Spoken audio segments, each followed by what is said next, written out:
happy to see you all. Happy Monday. And I'm even more pleased to introduce Dr. Mariah Wade, who is currently an associate professor in the Department of Anthropology at the University of Texas, Austin. Dr. Wade earned her BA, MA, and PhD from UT Austin, the academic hat trick, and her research interests revolve around hunter-gatherer populations and her dual work in Texas archeology and in Portugal on a late Bronze Age through Roman period hill fort settlement in Bagunte, if I'm pronouncing that correctly. To that end, she has published extensively on these topics, including one book on the Native Americans of the East Texas Plateau from 1582 to 1799, published by UT Press, and another on missions, missionaries, and Native Americans, published by the University of Florida. She's received considerable funding for this research, including, but not limited to, the National Park Service, specifically for, quote, an ethnohistoric and ethnographic assessment of contemporary communities along the El Camino Real de los Tejas National Historical Trail.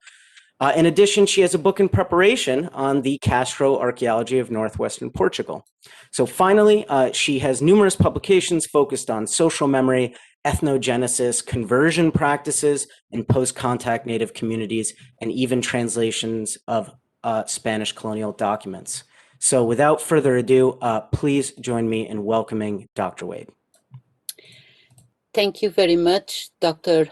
Alan Farhani, for your kind introduction, and thanks for everybody who is taking the time to be here to listen to me. I may be telling you things you already know, but I just hope that I give you something to think about and think those things that you think you know over. I am going to share my PowerPoint in a little bit, but first I'd like to say that for the longest time, it has been taken for granted that simplicity of life equates with simplicity of culture and social arrangements. This is despite plenty of evidence to the contrary, and one good example is the discussion that has been going on for a while and continues to be on Poverty Point in Louisiana, which is a middle archaic archaeological site. But in there, the issue really is the correspondence between hunting and gathering communities having built that site, that very elaborate site, and whether or not their social organization fits hunters and gatherers or fits something else like chiefdoms. But in that case, what you are looking at is still material culture, the mounds, related to social organization. I'm really after something a little different. So my focus is on hunter and gatherers, and particularly Native Americans.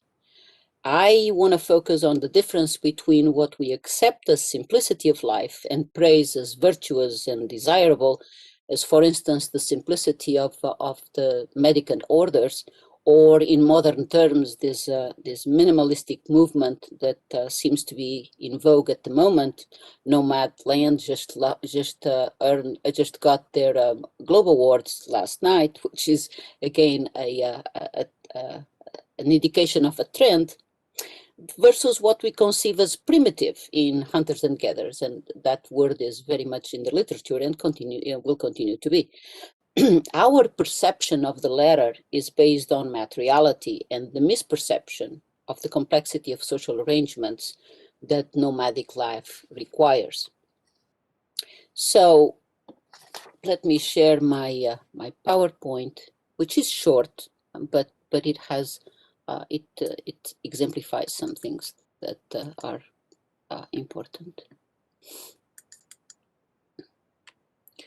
So I am going to make it larger in order that you can see better, okay? So this is from the Pecos area, from one of the panels in the Pecos area, and it was recorded by Kirkland in the 1930s and 40s, fortunately, because some of these no longer exist. So the evidence from about 13,000 BP onward shows the incredible capacity of indigenous Americans to understand and exploit physiographic features and resources. from bonfire shelter in southwestern Texas, southwesternmost Texas, and to head smashed in Canada, we see the use of steep canyons to obtain a maximum of animals killed with a minimum of resources and to a certain extent, minimum of labor. The animal's behavior was the main weapon.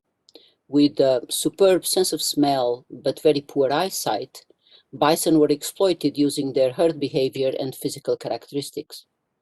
This practice could only have been achieved without great cooperation and tight social organization, particularly as it is almost certain that several groups would have to cooperate on these hunts.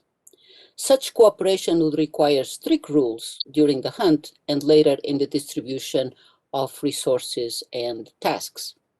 We see that in the 1700s on the plains, where a temporary control mechanism had to be installed, the hunting police. When one considers that both of these sites, these archaeological sites and others, show evidence of repeated killing events spanning millennia, it is obvious that information mechanisms had to be in place to convey knowledge of animal behavior and particularly specific physiographic regions and features in an area. But if the mass killing of the animals on the hoof could be achieved, let me just explain something to you about this. This is a drawing from made by European that shows the plan of the buffalo pound, and this is actually an Assiniboine drawing made by the Assiniboine, and you can see in here the funnel where Native Americans would drive the buffalo through or attempt to and generally succeed. And these aisles, which are marked, for instance, in the case of Canada very well, but also can be seen in bonfire shelter, they in prehistoric times, they would use bushes and things like that to confuse the bison, particularly because of his poor eyesight, and make sure that they were panic and driven to the canyon. Later on, obviously, they use the cloth and still probably some bushes, but certainly cloth to drive the bison this way. But as I was saying, if mass killings of animals on the hoof could be achieved with stealth and ingenuity, day-to-day procurement of resources was done with a simple wooden stick and with spears. Stone for the projectile points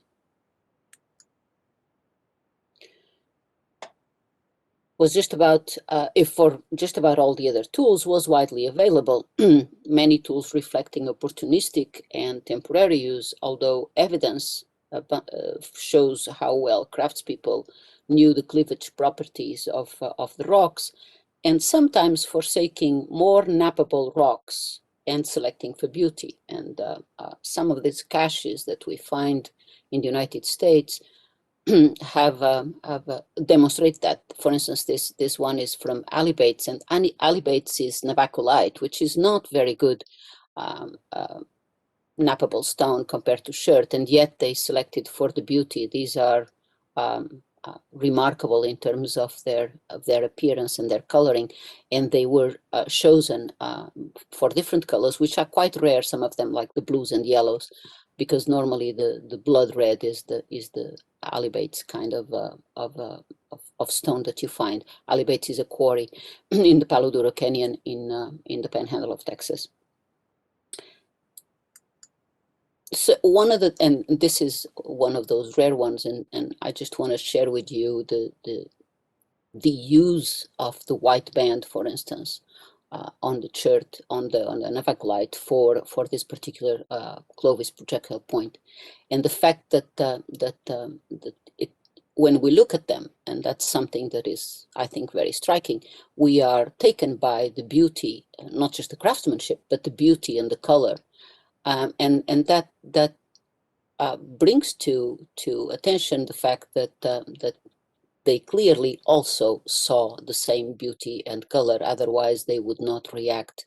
So their sensitivity to color was very similar to us, if not the same. And I think that's an important point on how they saw the world. Some of those tools are compound or multi-purpose tools, emphasizing a philosophy that aimed for diverse capabilities and portability. Let me show you the Clovis Fent cache, also from Utah, Idaho, or the boundaries or Wyoming. And in this, you have a variety of shirts from different points of the United States, from different points of the plains, including a remarkable biface, very large, and this rock crystal, Clovis Point also. Rock crystal is again not a very good option for a good nappable stone. There is also this unusual and I think unique, sorry, just skip one. Yep, let's go back. Oh, come on. Nope. What's going on? Yeah, it is. The crescent shaped, which is very unusual and extremely elaborate knapmanship. But if you were out prowling around and encountered a group of a party of hunting and gathering folk in the 1500s in Texas, what you would see were females tattooed and pierced, but otherwise naked, their genitals covered with tree moss, and carrying mats and baskets with sparse household belongings. Unmarried females may have been covered with pelts, probably deer, mostly like deer. Male attire differed little, except for a pelt covering the genitals. Children would be going around naked, but helped carrying loads, though at least in some of the groups, elderly people carried the heavier loads. Most would wear flip-flops. Yes, they did invent flip-flops, made out of lechugia leaves. And the archaeological evidence in Texas has shown that they were often made of different models. Procuring and making stone tools require knowledge of quarries, stone properties, and a lot of practice as it does using the spear or the bow and arrow. But weaving vegetable fibers requires quasi-mathematical skills, and I would call them mathematical skills. I'm just afraid somebody will jump on me, so I call them quasi. While preparing them to be woven requires deep knowledge on what has to be done to make the leaves pliable, and different plants require different treatments. Preparation of the pelts, be those of rabbits, deer, bison, or squirrel. And let me point out again, before I move on, that the tightness of this basketry, which would often carry water. I have a basket like this that actually does carry water without leaking, and this is elaborate. I had a student that tried to make a basket, and he made a teeny weeny basket, and it obviously would not hold water, would not hold anything. So the skill for weaving, which was presumably mostly women's work, is extremely intricate. So the preparation for the pelts of any animal that was available to them, and including bison, to make them supple, required precise knowledge of natural compounds and properties and groups of their own recipes. We do not have prehistoric evidence of those concoctions, at least not as yet, but we have evidence for the plains, and the treatment of the pelts on the plains was very elaborate, including the recipes were very elaborate, including the use of brains of bison to treat the pelts. There's some evidence of snaring. It's obviously difficult to get that. These are from Heinz Cave in the Pecos area, and they found this piece, and I think they're absolutely right in thinking it was part of a snare for small animals. And in terms of the pelt treatment, most of the evidence we have is both from the Omaha 2 volume book, and also some historical photographs, but also Catlin's paintings and watercolors. George Catlin was on the plains in the 1800s, and he is one of the best sources for information on what went on, both in terms of the paintings but also in his ethnographic notes, for which we are very, very happy that he had taken the time to do so. And it covers several groups, so they would have been pegged to be distended and kept in place and treated and retreated hundreds of times before they were supple enough to be used as many things: parfleches, teepees, clothing, shoes, everything else, just about. So the French, for instance, when they were in Texas in the 1680s, they tried to do this. They tried to treat pelts and failed miserably. And ended up buying pelts from Native Americans because they could not, the ones that they treated, shaft their skins to the point of bleeding. And I could note many other examples, such shell and bone implements and body decoration and beads. These are, for instance, 3 flutes, the bird flutes, that were part of a burial in Southwest Texas on the coast, and these were always all decorated when we find them, or just about all. And we also have a late 1500s, early 1600s document that documents the women playing flutes during combats, during conflicts, to incite the males to keep fighting. And then there is those incredible painted pebbles, which have a tie to the Upper Paleolithic in Europe, strangely enough. Doesn't mean anything, or maybe means something. They are very exquisite, and they come from not just from the Pecos area, but also from Central Texas. Obviously, being stones, they preserve well. It's the preservation on the Pecos area because of the dryness and lack of humidity that helps with other things, but does not really relate to these ones. So let's talk about not yet.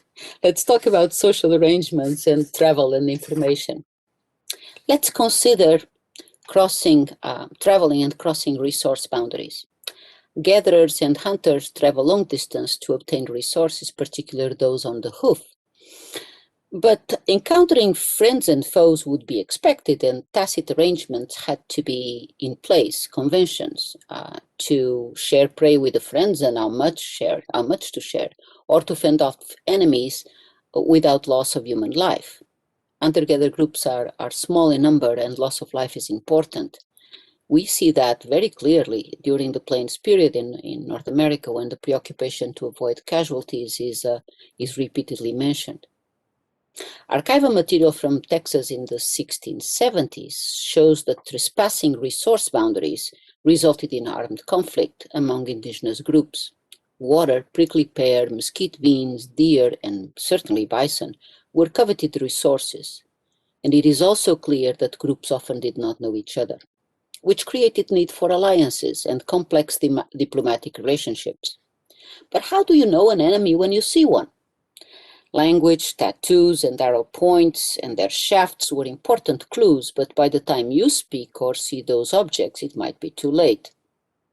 Yet that is the material culture they carry, the canvas of their bodies and those identifying objects. The complexity of those social arrangements is barely visible in the archives, but it is there. What follows is some comments on possible ways conflicts were avoided.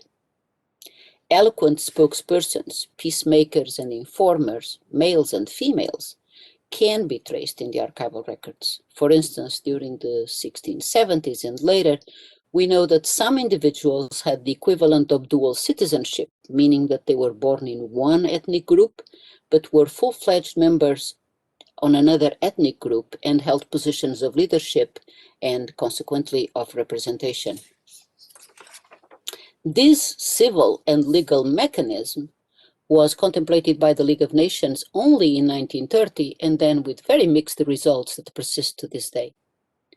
But unlike modern passports, this indigenous arrangement was not codified in a material document, and yet its credentials had to be known, recognized, and accepted. Some of those individuals were ambassadors and spokespersons for other groups, and I don't use the word ambassadors in a loose way. The Spaniards called them ambassadors. They recognize the role.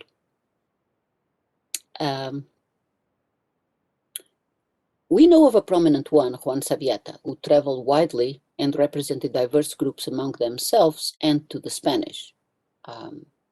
There's a point in time where actually he's representing upwards of 32 different native groups in Texas and in the vicinity of Texas. And and he had to be a very good diplomat to maneuver around that kind of mixture of groups. They're very different. He is a complex figure, well documented because of his interactions with the Spanish in the 1680s, but he was not unique. Before him, we can document Don Lázaro Agustín, Juan de la Cruz, and Don Esteban Guequezal, who also performed ambassadorial duties. They were translators and cultural brokers who had to be fairly proficient in the culture they represented and selective in the information they shared. One of the things that they appear to have in common, aside from expert oratorial skills, was the gathering and dealing of information. They acted precisely as diplomats and information officers do today. Without writing to back up their claims, trust on them, their reputation, and their information were paramount. They also knew the value of information and selected and targeted it to the audience. Sabieta, for instance, had information gatherers, informers, if you will, who could travel to certain areas, collect information for him, and then he would pull that information together and deliver it to the Spanish, who very often failed to understand its relevance. Those informers, at least in one case, it's quite interesting, he had them testify before the Spanish, because the idea of being there, of witnessing, was clearly very important to the reliability of the information. So let's talk about boundaries, warriors, and others in quotes. There is several evidence from groups in the mid-1500s and early 1700s that warriors might have been restricted from crossing boundaries that in this case could have been understood as territorial boundaries. There's a difference between resource boundaries and territorial boundaries. The implication is that their status and roles as warriors precluded them from trespassing because their actions could be understood as a provocation. And this ties back to the notion that they would be recognized as warriors on the basis of a sophisticated information system. Yeah, granted, a male with a bow and arrow could be taken for a warrior, but that male could also be a two-spirit person, in which killing him or her, if that was the case, could result in severe consequences. In some cases, we know that two-spirit people handled bow and arrow and shot arrows. Cabeza de Vaca, a Spaniard who was shipwrecked on the Texas coast in 1528 and remained in Texas until 1536, relates an episode of what appears to be ritualized conflict between two indigenous groups, the Dogenes and the Quevenes. After the battle concluded,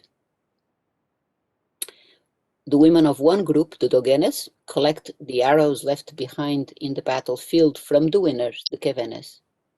The following night, the Dogenes attacked the Quevenes and won the second battle. And after that, the women mediated a peace between both groups. The assumption is that collecting the arrow points of the winners would permit a deception when used against any other group, enemies or friends of the Quevenes, or that they could be used against the Quevenes in the next round of conflict, and we don't know what happened. Cabeza de Vaca just tells us that, and it doesn't follow up. You could also argue that they collected the arrow points to reuse them as a resource, but I would counter that the Dogenes recognized the ones of their enemies and were selective in those they collected. If arrows were collected to be recycled, it would be expected that they would collect all the arrows left behind on the battlefield by the two sets of combatants. Crossing boundaries for trade and to initiate peace talks also had its perils. Again, Cabeza de Vaca informs us that warfare impeded trade and that he engaged in trade with groups north of the Texas coast and was well received and well treated. He's talking about the hill country right north of Austin, which is the hinterland for them.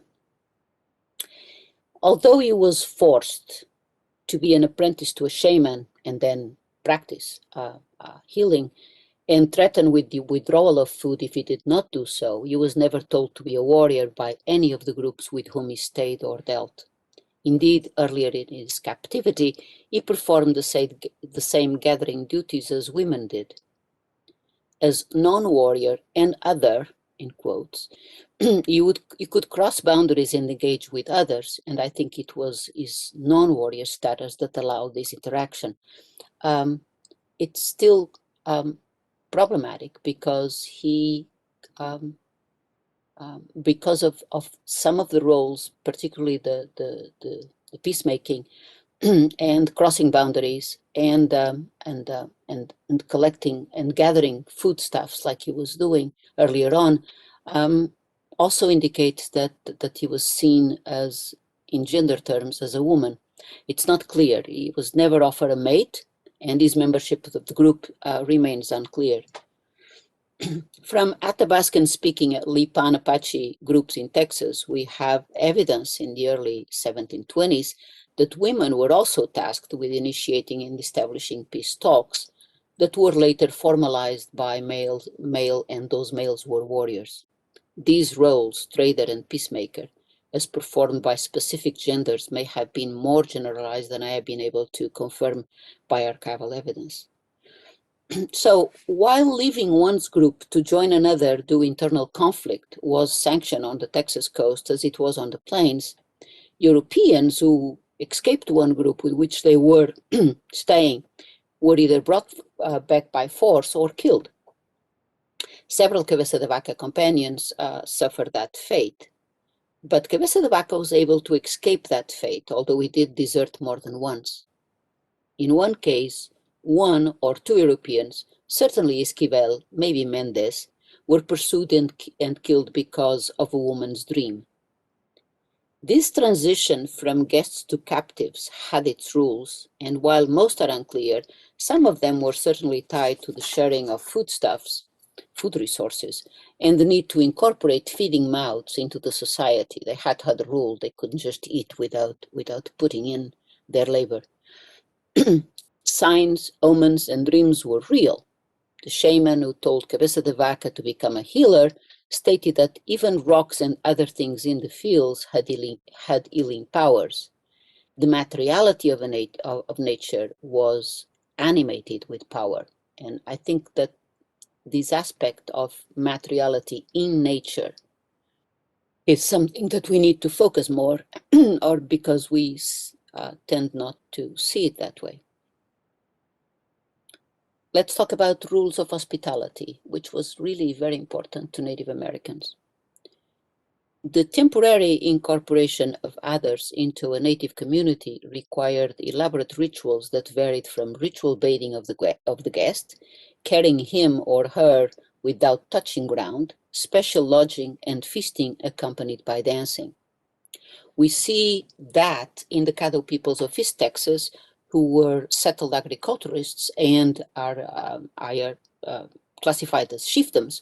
But we also see that in the Texas coastal gatherers and hunters. And in the latter case, they carried Cabeza de Vaca and his companions, barely touching the ground, built a dwelling for them, provided fire and food, and held a feast accompanied by dancing.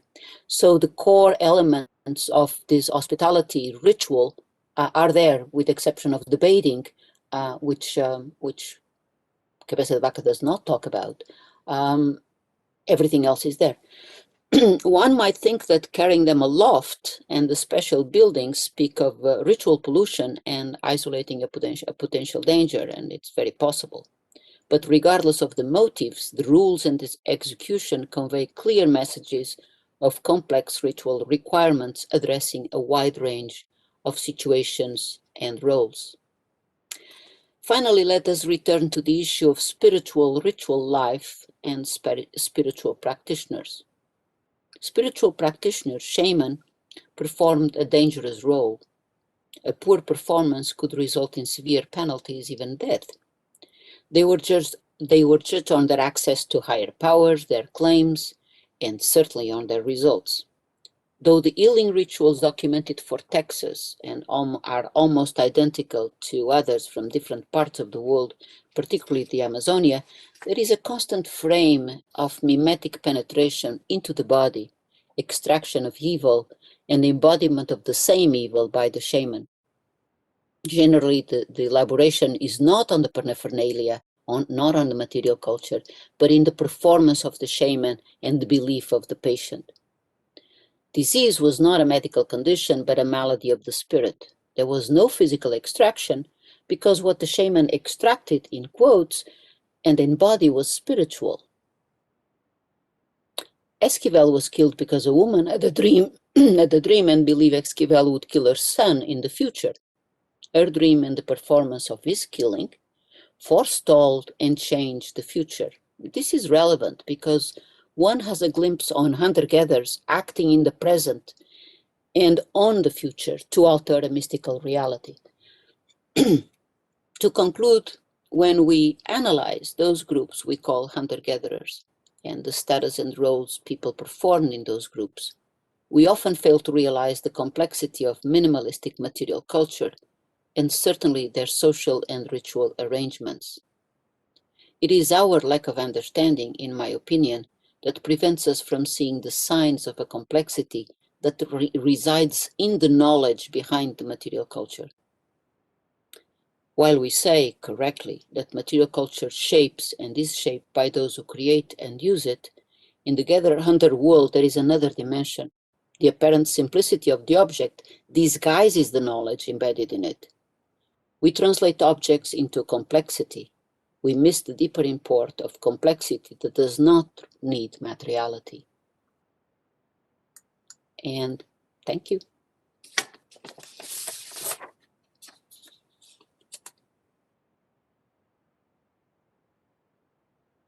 Wonderful. Thank you so much, Dr. Wade. We have plenty of time for questions, everyone. So if you would like to post a question into the chat, I can read that out loud. Otherwise, you can raise your hand, quote unquote, either turning your video on and raising your hand or using the raise hand button in order to ask a question. Using your voice. There was a question in there, but it went too quickly, Alan. I couldn't even read half of it. I think it was Liam that was asking it. Yes. Oh, sorry, Liam, go ahead. The question from Liam is, why do you think archaeologists continue to narrate hunter-gatherer lives as, quote, simple? What benefit do you think there is to a colonial archaeology specifically? I think it's because we have been indoctrinated and trained in thinking that way, and we do not see the sentient world that we have lost. Descartes did us a lot of favors, but not that one. And so we stopped. We think too much. We stop seeing what is behind that curtain that we build that isolates us from the material world in a different manner. I mean, our material world is made of things that are acquired and not the things that are there. And that has translated also in policies that have done away with our possibility of enjoying the environment. So I think archaeology is, as it has happened many times, is and its paradigms are a result of a mental state and policies that have driven us that way. We reflect very much. We have always done that. Unfortunately or fortunately, we often do not go ahead of the policies and the thinking. We lag behind. We react instead of acting, proacting. So the politics of the time, the fact that in terms of colonialism, we do want to not recognize the importance of the native world, and because otherwise we would have to face up to the slaughter we created in cultural terms, if not in physical terms. And did I answer your question, Liam?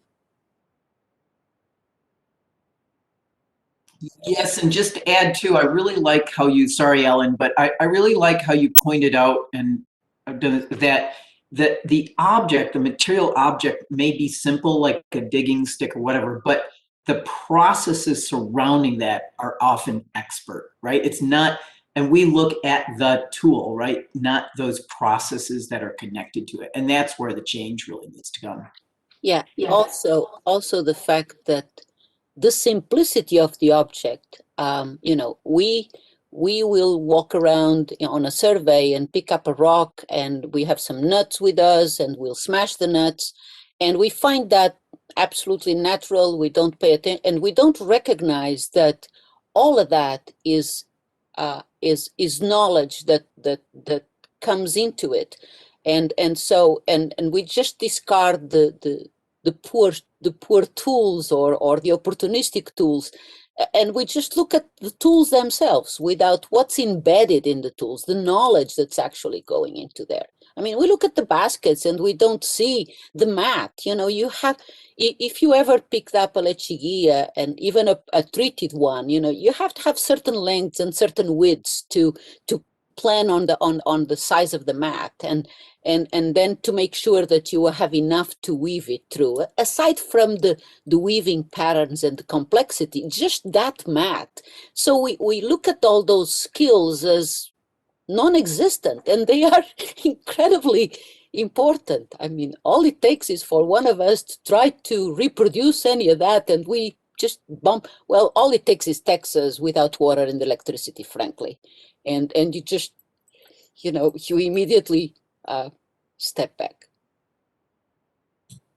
And as Liam put in the chat, there are often women's skills as well that are erased. I did want to move here to a question and comment from our own Dr. Lisa Johnson.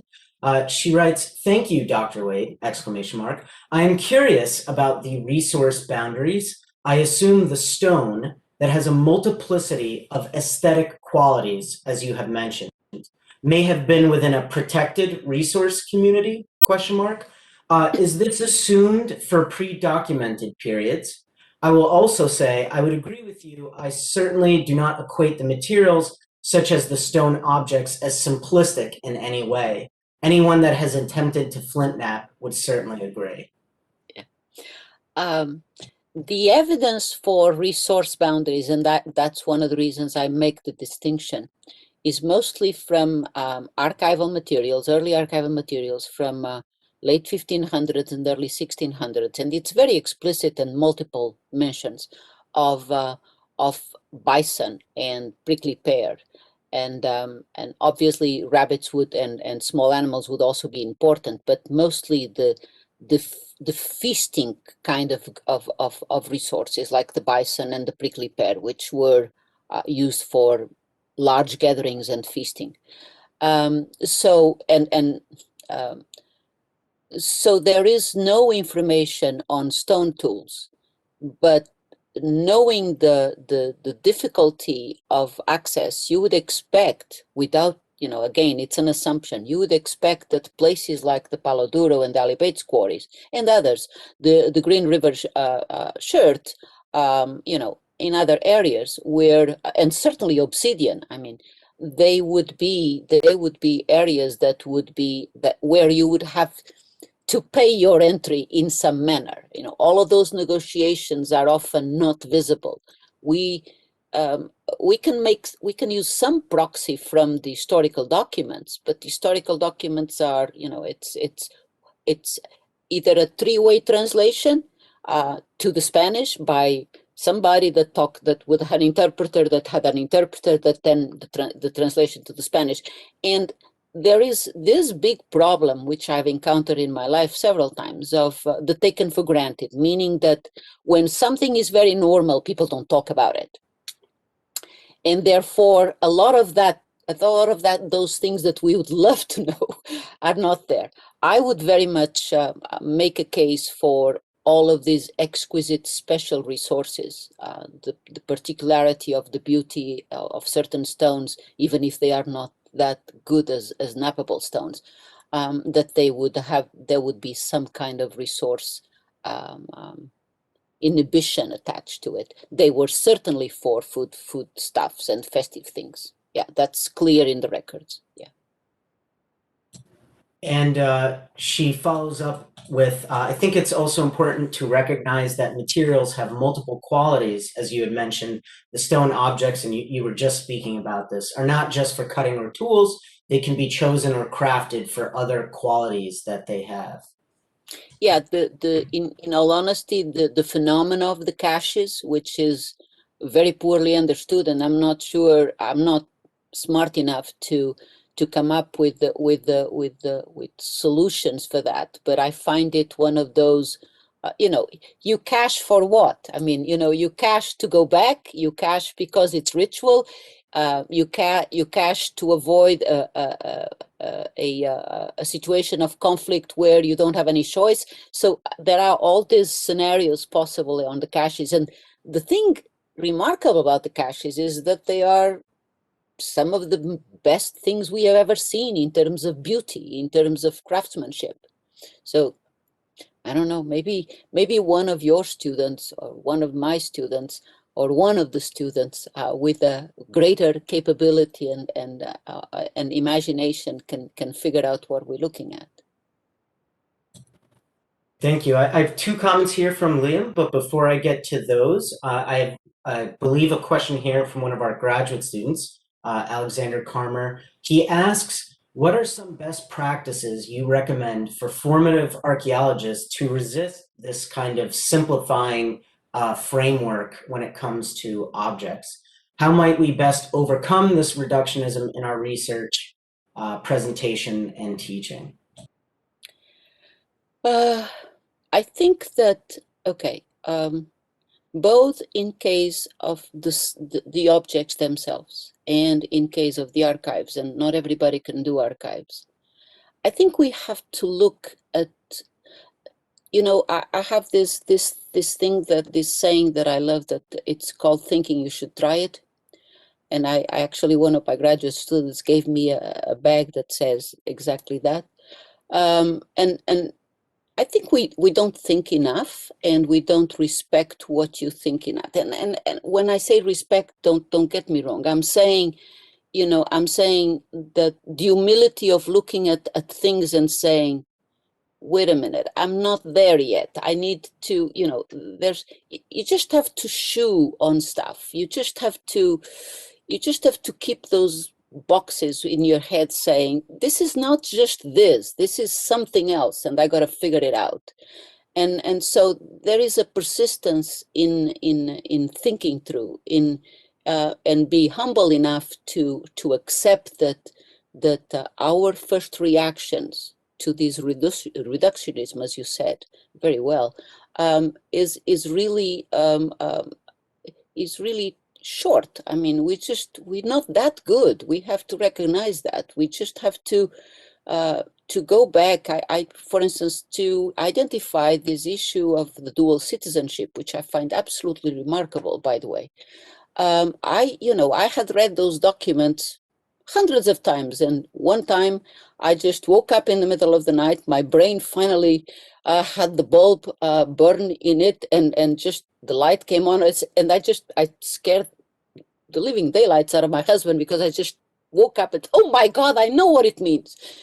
So So we just have to keep at it. I mean, and in all honesty, I think intellectual humility is one thing that we don't teach in schools, and that I think it's extremely important. And in relationship to Native Americans or anything else, but certainly in relationship to Native Americans is it really important. I also would say that trying experimental archaeology teaches us a lot to us about our assumptions and how right or wrong they are, and generally, unfortunately, they are wrong.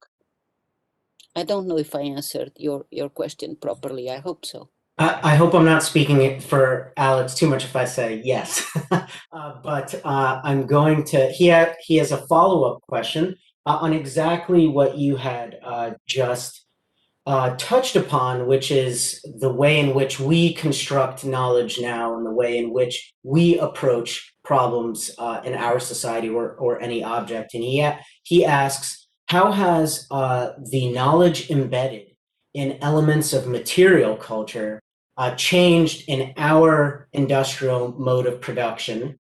And what consequences does that have in the way in which social systems operate more broadly? That's a tough one. In the sense that we have created a network, a maze of industrial objects that are trapping us. I mean, in all honesty, and to trap us in terms of our possibilities of thinking and going beyond them. We just bump against all of that and seem to stay there. What I mean is the pressures that academia and many other, whether you are in the business world or in academia, whatever, put against us in terms of publishing, in terms of accomplishing, in terms of doing this and that, which is all important. But what it does is saying to you, really, you don't really have time to think. You have to produce. That's the thing, that the word is the producing. I mean, not the thinking. So I think that we are becoming becoming very much slaves of our own products, and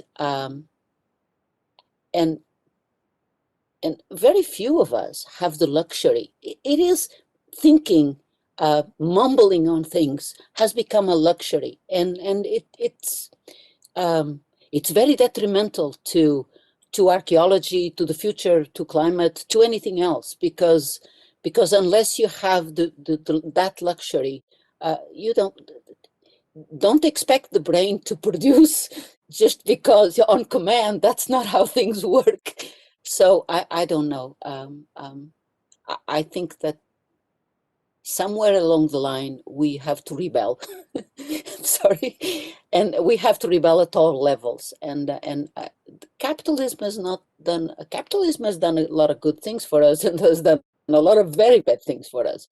And in terms of creating this network of things that we think we need, and frankly, at the moment, for instance, I was panic stricken before this talk, just to make sure that the technology would actually collaborate, and that nothing would go wrong, and they actually could talk to you.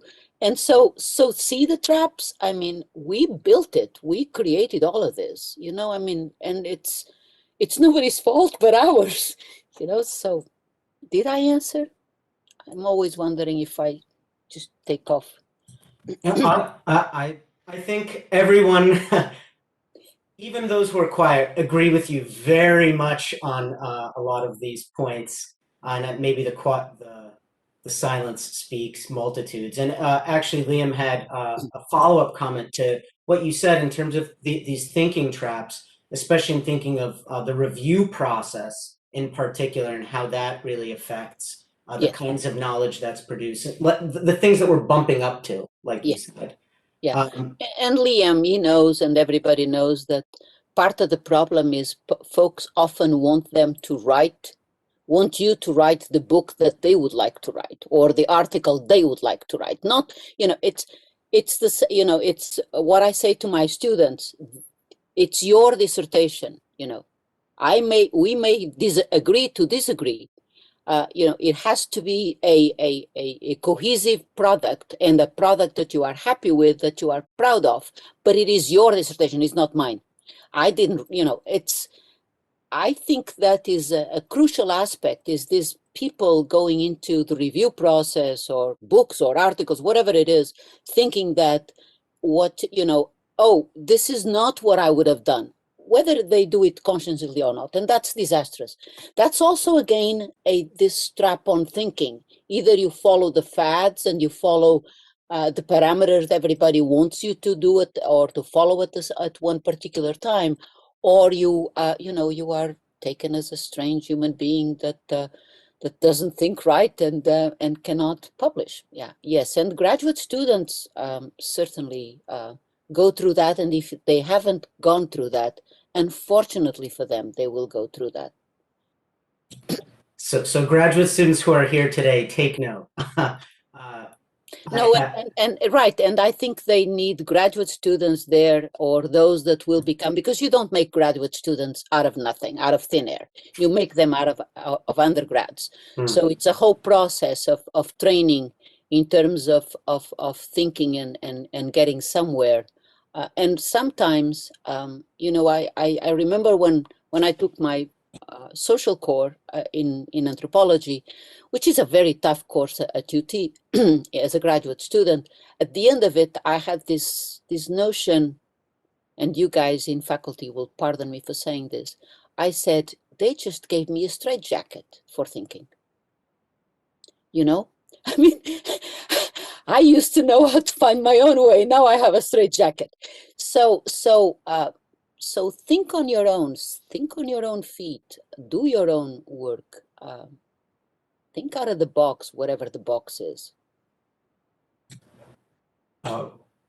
Somewhat along that line in terms of how we approach things, we have a comment here from our own Dr. Daniel Benishek, who says, quote, "The conflation of simple technologies with simple-minded technologies is nowhere better exemplified than in popular survivalist reality TV shows in which urbanites from high-income countries are dropped in the wilderness with minimal tools, where they are typically rendered starving, hypothermic, and injured in a couple of days.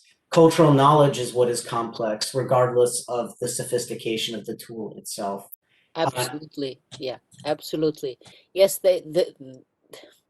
I find those shows, which I have to admit I do not watch. I just know an example or two, because my tolerance has a short fuse.